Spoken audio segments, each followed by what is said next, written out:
감사를 드립니다. 하나님 말씀을 보겠습니다. 잠언 18장 12절입니다.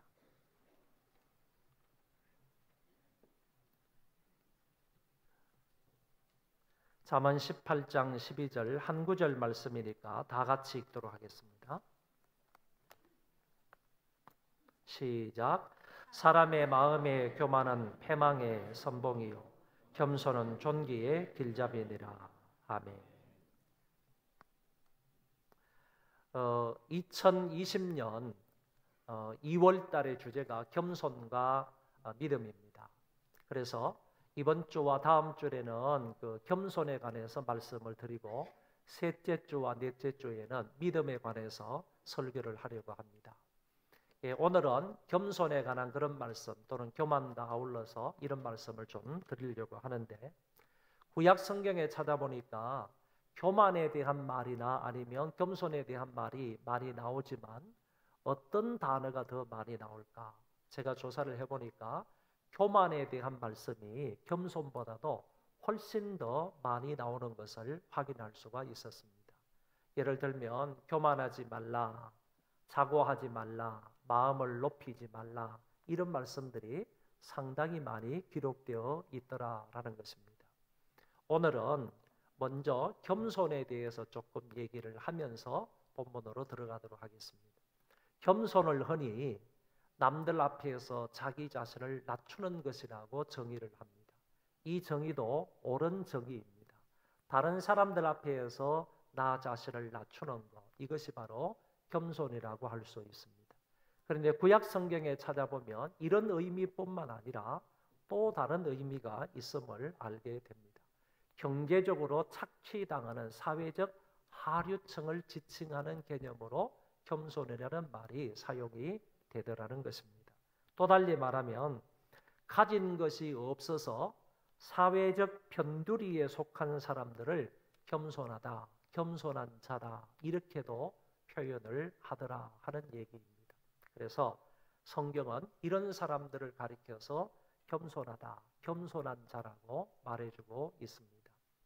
어떤 사람은 말하기를 하나님으로부터 멀리 떨어져 있는 것과 관계 있는 사람이 겸손한 사람이고, 하나님과 가까이 있는 것과 관계 있는 사람이 교만하다, 교만이다, 이런 말로도 표현을 했습니다.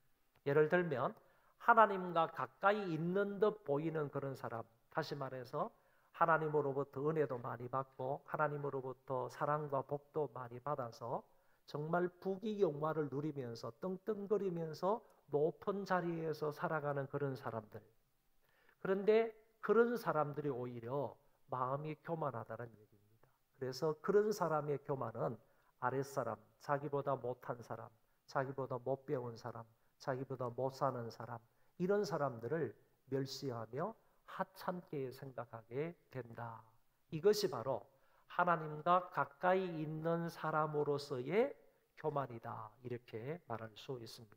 이 교만한 사람들은 하나님 없이 마음대로 살아가는 사람이고 자신의 힘과 능력을 과시하며 자랑하며 사는 사람들이라고 말할 수 있습니다. 이런 사람을 가리켜서 루터는 말하기를 가장 근본적인 죄를 짓는 사람이고 가장 큰 죄를 짓는 사람이다 라고 말했습니다. 반대로 하나님과 멀리 떨어져 있는 사람의 경우를 겸손한 자라고 얘기를 하는데, 하나님과 멀리 떨어져 있는 사람처럼 보이는 사람은 가난한 사람들이에요. 사회적인 저변층에서 살아가는 그런 사람들이고, 어려움과 그리고 병든 사람들, 이런 사람들은 교만할 거리가 없다는 거예요. 자기들 마음을 높일 거리가 없다는, 근거가 없다는 겁니다. 그렇기 때문에 이런 사람들은 항상 남 앞에서 자기를 낮추면서 살아가는 사람일 수밖에 없다는 겁니다. 다른 사람과 비교해봐도 자랑할 것이 없으므로 항상 자신을 낮추는 삶을 살아갈 수 있게 되는 것입니다.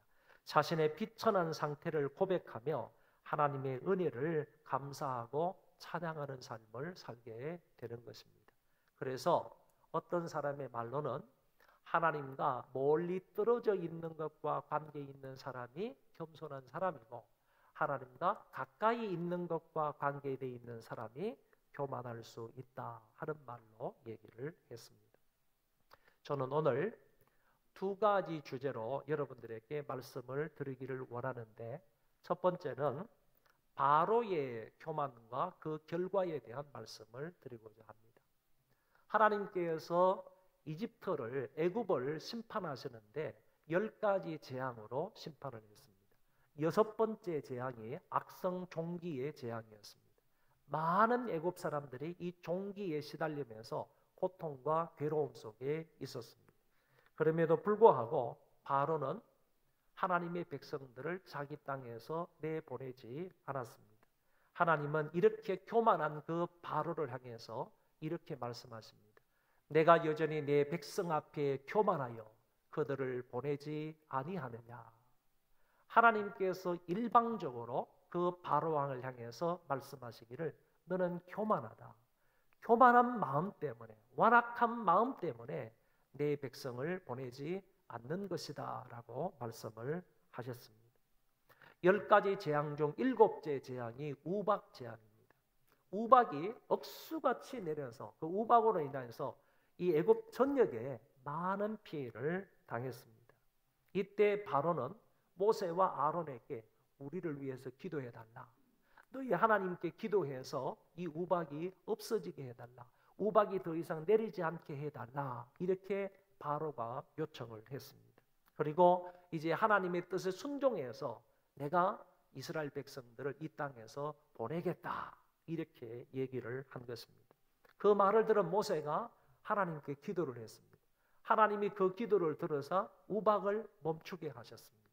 그랬는데 우박이 멈추자마자, 이 재앙이 끝나자마자 이 바로가 자기가 약속한 대로, 입으로 내뱉은 대로 이 백성들을 보내야만 했는데 이 백성을 보내지 않은 것입니다.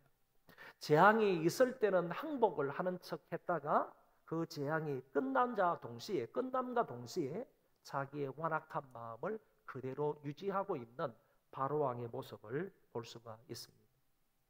히브리 사람의 하나님 여호와께서 말씀하시기를 내가 어느 때까지 내 앞에 겸비하지 아니하겠느냐. 하나님께서 이렇게 또다시 바로를 책망하면서 어느 때까지 네가 겸비하지 않겠느냐, 겸손하지 아니하겠느냐라고 하시면서 책망하시고 질책을 하시는 그런 부분을 엿볼 수가 있습니다. 8번째 재앙이 메뚜기 재앙입니다. 메뚜기가 애굽 온 땅에 임하여 그 피해가 심하니 전무후무한 메뚜기 떼가 애굽을 뒤덮였습니다. 그리고 푸른 것을 하나도 남기지 아니하고 다 먹어치웠다. 이렇게 성경은 말씀해 주고 있습니다. 이 앞에 재앙이 우박 재앙이라고 그랬지 않습니까? 우박 재앙으로 인하여서 아직 파릇파릇한 것이 남아 있을 때 하나님이 메뚜기 재앙을 보내심으로 메뚜기로 인하여서 파릇파릇 아직 조금 잔재하고 있는, 조금 남아 있는 모든 푸른 것들을 메뚜기로 인하여서 다 먹어치우게 되었다는 얘기입니다. 9번째 재앙이 흑암의 재앙인데 3일 동안 온 애굽에 앞을 보지 못하는 흑암으로 아침에 일어나는 자가 없었다라고 성경은 가르쳐주고 있습니다. 이 같은 재앙들이 애굽 전역에 심각하게 임하였지만 바로는 그 마음이 변하지 않았습니다. 변하기는커녕 오히려 화를 내면서 모세에게 말하기를 네가 한 번만 더 내 눈에 보이면 너는 내가 죽이고 말 것이다. 이렇게 말을 했습니다. 네가 내 얼굴을 보는 그날에는 네가 죽는 날이다. 이렇게까지 화를 내면서 말을 했습니다. 바로의 마음이 더욱더 완악해졌다는 사실을 알게 되고 하나님을 거역하고 더욱더 교만한 마음을 가지게 되었다는 것을 확인해 볼 수 있습니다. 마지막 10번째 재앙이 장자와 초태생의 죽음 재앙입니다. 장자가 죽는 초유의 재앙을 만났습니다. 여러분, 바로 왕의 아들부터 시작해서 저 맷돌을 가는 여인의 그 아들에 이르기까지 모든 애굽 사람들의 장자와 초태생은 다 죽게 되는 것입니다. 초태생의 죽음이 있게 되었을 때 애굽 전역에 통곡하는, 애곡하는 일이 있었는데 전무후무한 통곡의 소리가 애굽 땅에서 났다고 성경은 분명히 밝혀주고 있습니다. 역사적으로 보더라도요, 분명히 바로 왕의 아들이 그 다음에 왕이 되어야 되는 것 아닙니까? 왕이 되어야 되는데 바로 왕의 역사 또는 이집트의 역사를 살펴보면 바로 왕의 초태생, 바로 왕의 첫 아들이 이 재앙으로 말미암아 죽고 말기 때문에 바뀌는 겁니다. 그래서 여기 바로 왕의 왕은 여기에서 끝나고 다른 사람이, 아들로 이어가지 못하고 다른 사람이 왕위를 이어가게 되는 그런 역사가 있음을 우리는 알게 됩니다. 그럼에도 불구하고 그는 완악한 마음을 멈추지 않았다는 얘기입니다. 출애굽하여 홍해를 건너는 이스라엘 민족을 뒤쫓아가 가지고 이제 죽이려고 하는 그의 모습도 엿볼 수가 있습니다. 그러다가 자기의 모든 군인들을 다 홍해에 수장시켜 버리고 말았습니다. 애굽의 바로는 왕으로서 자기 나라와 국민들을 바르게 다스리지 못했다. 교만함으로, 완악함으로, 하나님을 거역하고 하나님을 대적하는 일로 인하여서 자기 민족을 잘 다스리지 못했음을 분명히 알 수 있습니다. 이 바로의 교만과 그 결과는 무엇입니까? 이스라엘 백성은 바로의 백성이 아닙니다. 이스라엘 백성이 자기의 백성이 아니라 하나님의 주권과 섭리 가운데 있는 여호와 하나님의 백성임을 바로는 알았어야만 했다는 것입니다. 자기 밑에서 억압과 착취를 당하는 민족이라고 해서 자기 마음대로 할 수 있는 그런 민족이 아니라 하나님의 백성임을 인정을 해야만 했는데 그러지를 못하고 그의 마음이 너무 자고하고 강팍했던 것입니다. 그런 바로는 비참한 결과를 가져왔고 나라가 그의 망할 지경에 이르게 되었습니다. 바로는 교만으로 패망했습니다. 거만하게 하나님을 부인하고 여호와를 거역하는 지도자는 심판을 받는다, 반드시 심판을 받는다 하는 사실을 바로가 우리에게 보여주었습니다. 바로뿐만 아니라 어느 누구나 마찬가지로 교만은 패망의 선봉이다라는 사실을 우리는 명심해야 할 것입니다. 저는 이 설교를 준비하면서 중국 정부를 생각할 때 마음의 안타까움이 너무너무 많았습니다. 중국 정부가 이 기독교에 대해서 어떤 일들을 했는지 여러분도 잘 아실 것입니다. 중국에 있는 수많은 선교사들을 다 강제적으로 추방을 했습니다. 그리고 복음 전파를 공공연히 방해를 했습니다. 자기들 주관하에 있는 그 3자 교회도 문을 닫게 만들었습니다. 인원수를 제한했습니다. 몇 명 이상은 모이지 말라. 몇 명 이상은 교회가 안 된다. 한국 사람들이 가가지고 한국 사람들이 교회를 모여서 하나님 앞에 예배 드리는 것조차도 방해했습니다.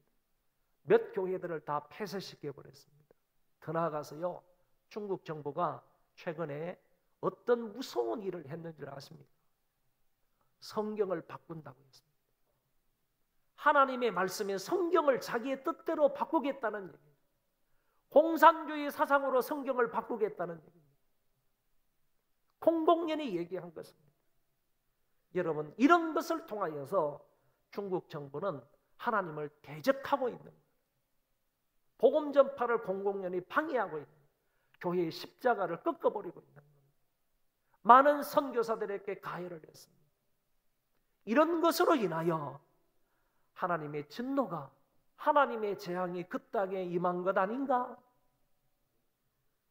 하나님을 대항하는, 마치 하나님을 여전히 대항했던 그 바로왕을 하나님께서 바로왕의 목을 끊기 위해서, 교만을 끊기 위해서 이와 같은 여러 가지 재앙을 주신 것처럼 하나님께서 저 민족을 끊기 위해서 하나님께서 이번에 이런 재앙을 주신 것 아닌가, 이런 생각이 들 정도입니다. 여러분, 우리가 아는 것처럼 지금 우한시는 그 정도가 아닙니다. 정말 심각한 지경에 이르렀습니다. 200명이 죽었다고요? 200명보다 훨씬 더 많은 사람들이 죽었어요. 그리고 지금 전파된 사람, 감염이 된 사람이 정말 14,000명이라고 그러는데 14,000명, 이거 훨씬 더 넘는 수가 발견이 될 거예요. 앞으로요, 중국 정부가 우한시를 통제하기 이전에요, 이미 우한시에 살고 있는 200만의 사람들이 춘절을 맞이해서 자기를 고향으로 다 빠져나갔어요. 그러니까 그런 사람들을 통해서 얼마나 많은 사람이 감염될지는 아직 아무도 모르는 거예요. 그것으로 인해서 중국 사람들이 얼마나 많이 애매하게 죽게 될 것인지 아무도 장담할 수가 없습니다. 가늠할 수가 없습니다. 이와 같은 상태에 놓여 있단 말이지. 그래서 이런 것을 생각할 때 지금 중국 정부를 비롯해서 전 세계의 모든 사람들은 이와 같은 재앙적인 것을 만났을 때 바로왕처럼 마음을 교만하게 하지 말고 하나님을 거역하고 계속적으로 대적하지 말고 하나님 앞에 엎드려서 회개해야 될 때, 우리 민족도 마찬가지로 이런 것을 생각을 해볼 때 정말 안타까운 마음이 이만저만 아니었습니다.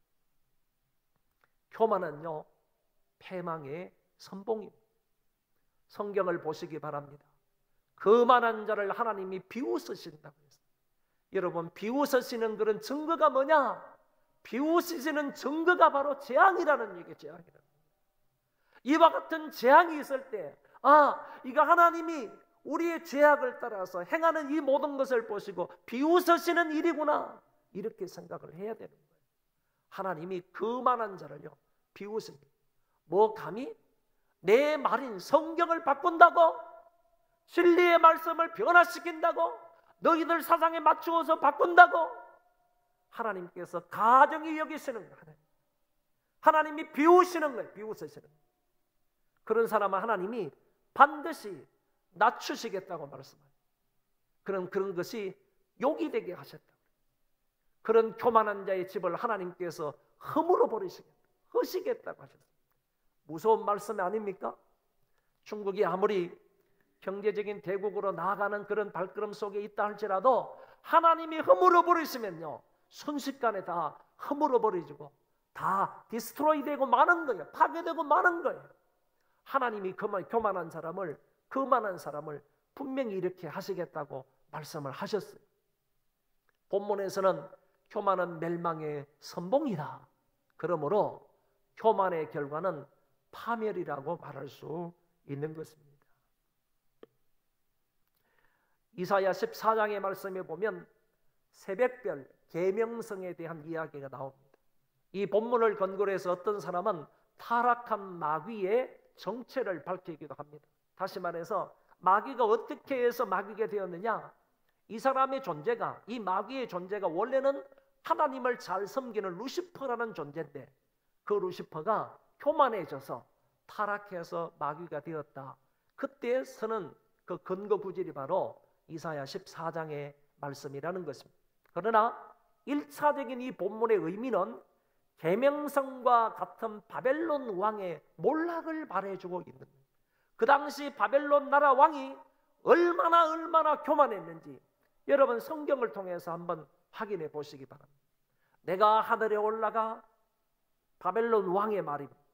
하나님의 뭇별 위에 내 자리를 높이리라. 내가 북극 지폐의 산 위에 앉으리라. 가장 높은 구름에 올라가 지극히 높은 이와 같아지리라 하는도다. 얼마나 교만한 사람입니까? 그놈이 루시퍼이든 그 사람이 바벨론 왕이든 얼마나 교만한 말을 하고 있는 거예요. 여기 보시면 그렇잖아요. 바벨론 왕이든 루시퍼든 스스로 말하기를 하나님의 높아지심 같이 높아지겠다. 하나님의 높음 같이 높아지겠다. 자기가 지극히 높으신 분과 같아지라는 그런 교만함. 이것은요 지상 최대의 교만이라고 아니할 수가 없는 것입니다. 그런 교만한 바벨론 왕을 향해서 하나님이 이렇게 말씀하십니다. 그러나 이제 내가 서월 곧 구덩이 맨 밑에 떨어짐을 당하리로다. 하나님께서 그렇게 교만한 루시퍼를 향해서, 그렇게 교만한 그 바벨론 왕을 향해서 하시는 말씀이 지옥의 아랫목으로 떨어지게 될 것이다 라고 말씀을 하셨다는 것입니다. 이게 교만의 결과입니다. 이게 이 애굽왕 바로왕의 교만의 결과이다, 이렇게 말할 수 있습니다. 두 번째는 모세의 겸손과 그 결과입니다. 성경에서 모세는 하나님과 사람 앞에서 극히 겸손했다고 말하고 있습니다. 하나님의 인도하심 가운데 이스라엘 백성들을 출애굽시켜서 안전하게 가나안 땅까지 인도한 사람입니다. 40년 동안 민족의 지도자로 훌륭하게 이스라엘을 안내하고 이끌었던 사람입니다. 여러분, 구약 성경 중에서 가장 중요한 책으로 여겨지는 것이 모세오경입니다. 창세기, 출애굽기, 레위기, 민수기, 신명기입니다. 이 5권의 책을 기록한 사람이 바로 모세라는 사실입니다. 이 모세의 겸손함에 관해서 민수기 12장 3절에 개역 개정판에서는 이렇게 말씀합니다. 이 사람 모세는 온유함이 지면의 모든 사람보다 더하더라. 온유함이 지면의 많은 사람들보다 더 뛰어나다 하는 말씀을 하셨습니다. 그런데 표준 세번역에서는 똑같은 민수기 12장 3절을 이렇게 번역을 합니다. 모세로 말하자면 땅 위에 사는 모든 사람 가운데서 가장 겸손한 사람이다. 그래서 한 성경에는 온유함이 지면의 모든 사람보다 성하다, 더 낫다 이렇게 표현을 했지만은 또 다른 성경에 보니까 그 겸손함이 많은 사람들 가운데 뛰어나다 이런 말로 표현한 것을 보니까 온유함과 겸손함이라는 것은 같은 단어이다, 같은 뜻의 말임을 알 수가 있습니다. 이처럼 겸손했던 이 모세는 그 겸손함이 엎드림으로 나타나고 있습니다. 엎드리다라는 말에서 나타나고 있다는 것입니다. 겸손했던 그는 하나님과 사람 앞에서 자기를 낮추어 엎드릴 수 있었습니다. 그는 하나님 앞에서 뿐만 아니라 사람 앞에서도 자기를 한껏 낮추어 엎드릴 수가 있었습니다. 이스라엘 백성들이 출애굽을 해서 가데스 바네아까지 올라갔습니다. 모세는 12명을 뽑아가지고 그 12명을 가나안 땅에 정탐하라고 보냈습니다. 그들이 돌아와서 보고를 합니다. 먼저 10명의 정탐꾼들이 부정적으로 그리고 믿음 없는 말로 보고를 했습니다. 이 보고를 들었던 수많은 이스라엘 사람들이 마음에 요동했습니다. 그래서 거기에서 낙심을 한 이 이스라엘 백성들이 우리는 다시 애굽으로 돌아가야 되겠다. 하나님이 약속하셨던 그 가나안 땅을 눈앞에 두고도 조금만 올라가면 가나안 땅을 바라볼 수 있고 가나안 땅을 정복할 수 있는데 그것을 눈앞에 두고 이 이스라엘 백성들은 부정적인 말로 믿음 없는 말로 보고했던 그 사람들의 말을 듣고 이곳에서 애굽으로 돌아가자라고 아우성을 쳤던 것입니다. 그러나 모세는 그들의 잘못과 불순함과 어리석은 언행을 책망하거나 질책하지 않고 그들 앞에서 자기 자신을 낮추고 엎드려서 그들을 설득하게 됩니다. 이에 서로 말하되 우리가 한 지휘관을 세우고 애굽으로 돌아가자 하며 모세와 아론이 이스라엘 자손의 온 회중 앞에서 엎드린지라. 그들이 돌아가자고 말하지만은 모세는 아니다라고 하면서 하나님이 약속하신 땅을 우리가 반드시 취할 수 있다 그러면서 그들 앞에서 엎드렸다는 것입니다. 엎드림은 모세의 겸손을 표현하고 있는 것입니다. 가데스 바네아에서 어디까지로 올라갑니까? 호르마라는 곳까지 올라갑니다. 그런데 여기에서 고라를 비롯한 몇몇 사람들이 반역을 일으킵니다. 모세의 지도력에 반기를 들었습니다. 이때도 모세는 그들 앞에서 엎드렸다고 분명하게 성경은 말씀해주고 있습니다. 여러분, 이스라엘 백성들의 잘못과 반역과 불의한 행동의 원인이 혹시나 나에게 있지 않느냐? 모세가 그렇게 생각해서 그들 백성들 앞에 엎드렸다는 얘기고 그들의 불의한 행동에서 그걸 좀 돌이켜보겠다고 모세가 그들 앞에서 엎드렸다는 얘기고 저들의 잘못에도 불구하고 저들의 말을 무시하거나 가벼이 여기지 않겠다는 마음으로 지도자 모세는 백성들 앞에서 엎드렸다는 사실입니다. 엎드림은 모세의 겸손을 나타내주는 말입니다. 그리고 모세는 하나님 앞에서도 무릎을 꿇고 엎드렸습니다. 이때의 엎드림은 자신의 연약함과 무능함과 이스라엘 백성들의 죄를 용서해 달라는 중보적 엎드림입니다. 민수기 16장의 사건을 읽어보면 이스라엘 백성들이 모세에 대항해서 반역을 일으키는데 하나님이 이때 진노하시면서 이스라엘 백성들을 완전히 진멸해버리겠다 이렇게 말씀하셨습니다. 여기까지 쫓아온, 이곳까지 쫓아온 이스라엘 백성들을 하나님 당신께서 모두 다 진멸을 해버리시고 모세의 너를 중심으로 해서 새로운 민족을 형성하시겠다가 이렇게 말씀하십니다. 이런 말씀을 하셨을 때 이 모세가 하나님 앞에 나아가서 엎드리는 모습을 볼 수 있습니다.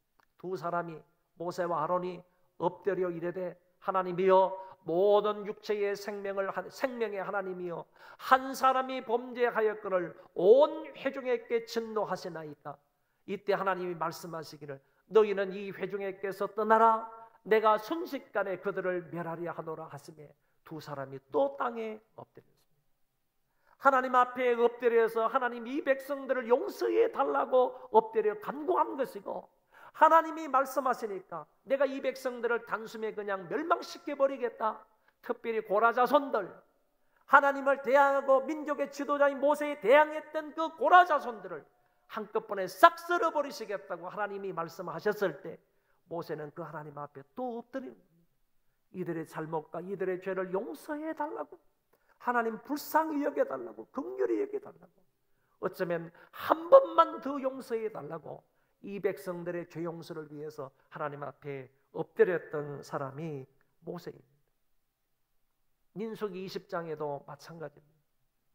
이 백성들이 원망하고 불평하고 이렇게 먹을 것이 없는 곳까지 인도했다만 이것은 너의 잘못이 아니냐, 이렇게 모세에 대해서 원망 불평하게 되었을 때 이때 모세는요, 그들 가운데에서 원망 불평의 소리를 다 들었지만은 그 장소를 떠나서 하나님이 임재하여 계시는 회막에 들어갔습니다. 회막에 들어가서 무릎을 꿇고 엎드려 이렇게 말합니다. 너희가 어찌하여 우리를 애굽에서 나오게 하여 이 나쁜 곳으로 인도하였느냐. 이곳에는 파종할 것이 없고 무화과도 없고 포도나무도 없고 석류도 없고 마실 물도 없도다. 모세와 아론이 회중 앞을 떠나 회막문에 이르러 엎드려 여호와의 영광이 그들에게 나타나며 여호와께서 모세에게 말씀하여 이르시되, 회막문에 들어가 가지고 모세와 아론이 하나님 앞에 엎드려 기도했더니 하나님의 영광이 그곳에 나타났다고 말씀하십니다. 이처럼 모세는 온유함으로 사람들 앞에, 하나님 앞에 겸손히 엎드린 사람입니다. 사람들 앞에 엎드린 것은 그들의 불의한 행동에서 돌이키기를 원하는 자신에 낮춘 것이고, 원하여 자신을 낮춘 것이고, 하나님 앞에 엎드린 것은 저들의 잘못을 용서해 달라는 중보적 기도의 엎드림이라고 말할 수 있습니다. 결국 모세의 겸손함은 엎드림으로 잘 나타난 것입니다. 그리하여 모세를 일컬어서 겸손함이 사람들 가운데서 뛰어나다고 성경은 말씀하고 있습니다. 그러면 모세의 겸손과 그 결과는 무엇입니까? 성경은 말씀하시기를 겸손한 자에게는 은혜를 베풀어 주신다라고 했습니다. 마음이 겸손하면 명예를 얻는다, 영예를 얻는다.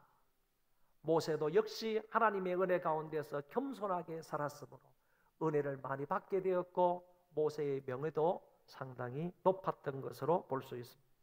겸손한 자에게는 지혜가 있다고 했으며 겸손과 여호와를 경외함의 보상은 재물과 영광과 생명이라고 했고 겸손은 존귀의 앞잡이라고 했습니다.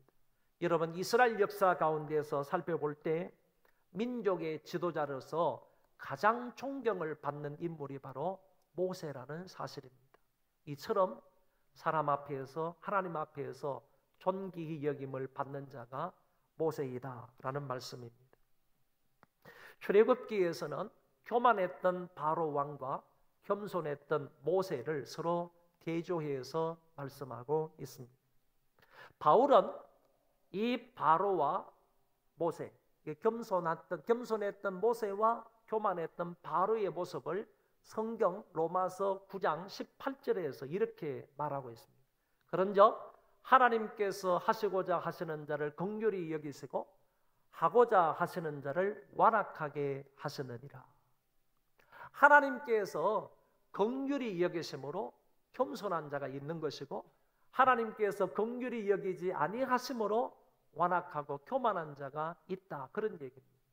앞에 성경 말씀을 비교해서 말하면, 그러면 하나님이 하고자 하시는 자를 긍휼히 여겨서 겸손한 삶을 살았던 사람이 누구냐?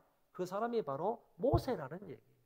전자에 해당하는 사람은 모세이고 후자에 해당하는 사람은 바로 바로 왕임을 말씀하고 있습니다. 하나님이 모세를 긍휼히 여기사 그가 많은 사람 중에 겸손한 자가 되었고, 하나님이 바로를 마음에 악한 대로 그대로 내버려 두시고 불쌍히 여기지 아니하심으로 그는 완고한 사람, 교만한 사람이 되었다는 얘기입니다. 하나님이 바로를 악한 본성 그대로 내버려 두심으로 교만한 사람이 된 것처럼, 우리 또한 하나님이 긍휼히 여기지 않으시고 불쌍히 여기사 은혜를 베풀어 주시지 않으시면 바로와 똑같이 교만한 사람일 수밖에 없다 하는 얘기입니다. 하나님의 자비와 긍휼과 사랑을 베풀어 주심으로 평생토록 겸손하게 살아가서 더 많은 은혜를 받고 더 귀한 명예를 얻고 더 풍성한 지혜를 얻고 더 많은 재물과 삶의 행복을 얻으며 사람들로부터 존귀하게 여김을 받는 우리들이 되시기를 바랍니다. 사막 교부들의 명언집이라는 책이 있습니다. 이 책에 보면 이런 이야기가 나옵니다. 마카리오사는 아주 유명한 훌륭한 사람이 하루는 길을 가는데 갑자기 마귀가 큰 시퍼런 그런 낫을 들고 나타납니다. 아주 날카로운 것은 낫을 들고 마귀가 나타나서 단숨에 이 마카리오스라는 사람을 찔러서 죽이려고 덤벼듭니다. 그러다가 이 마귀가 갑자기 이 낫을 들고 마카리오스를 찔러서 죽이려고 하는 그 찰나에 멈칫하면서 섬찟하게 그것을 섭니다. 죽이려고 하다가 죽이지를 못하고 이 사탄이 마귀가 그 자리에서 그냥 서 있습니다. 이때 마귀가 그 마카리오스라는 사람에게 이런 말을 합니다. 마카리오스야, 커다란 힘이 너에게서 나오는구나. 이것 때문에 내가 너 앞에서 무력하다. 내가 하는 모든 것을 나도 한다. 너는 금식하지만 나는 아무것도 먹지 않는다. 너는 밤새워 기도하지만 나는 전혀 잠자지 않는다. 그런데 단 한 가지 점에서 네가 나를 공격하는구나. 그것은 오직 너의 겸손이다. 너의 겸손 때문에 나는 너에 대하여 무력하게 되었다. 무슨 말씀인가 하면은요, 겸손이 사탄의 공격을 막을 수 있는 힘이라는 거예요. 사탄이 아무리 강한 힘을 가지고 아무리 많은 수단을 동원해서 우리를 유혹한다 할지라도요, 우리가 그 모든 유혹과 그 모든 어떤 권세 앞에서 우리가 당당하게 맞서서 이길 수 있는 힘은 겸손이라는 거예요. 겸손. 하나님 앞에서 겸손하게만 하면 이 사단의 화살도 얼마든지 공격하는 그런 화전이 있다 할지라도 우리는 그 공격을 막을 수 있게 된다 하는 면을 설명하고 있는 것입니다. 사랑하는 소망교회 성도 여러분, 하루하루 겸손하게 하나님을 경외하며 살아가시기를 바랍니다. 바로처럼 교만하게 살다가 패망하지 말고요, 모세처럼 겸손하게 살아서 하나님 앞에서 은혜 받고 귀중히 여김을 받는 저와 여러분들 다 되시기를 바랍니다. 다 일어나셔서 우리 찬송하겠습니다.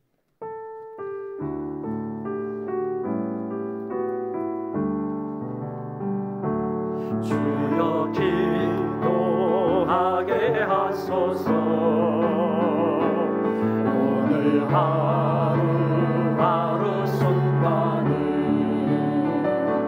주가 주신 힘으로 선대하기 원하네. 주여 나를 기도하게 하소서. 겸손하게 주여 겸손하게 하소서. 오늘 하루하루 순간을 주가 주신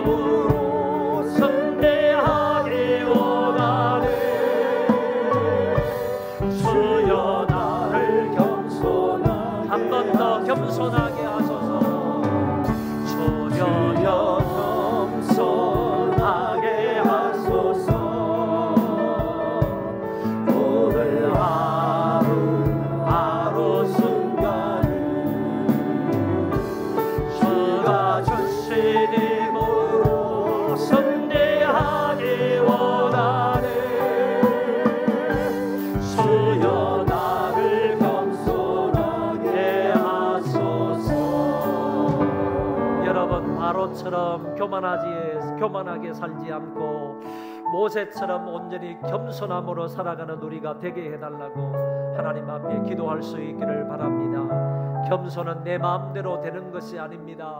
하나님이 우리를 불쌍히 여기시고 긍휼히 여겨 주셔야만 그것으로 인하여 겸손하게 될 수 있는 것입니다. 하나님 우리를 불쌍히 여겨달라고 긍휼히 여겨주셔서 모세에게 주셨던 그런 겸손함이 우리에게도 있게 해달라고 하나님 앞에 간절히 통성으로 기도하도록 하겠습니다. 아버지 하나님,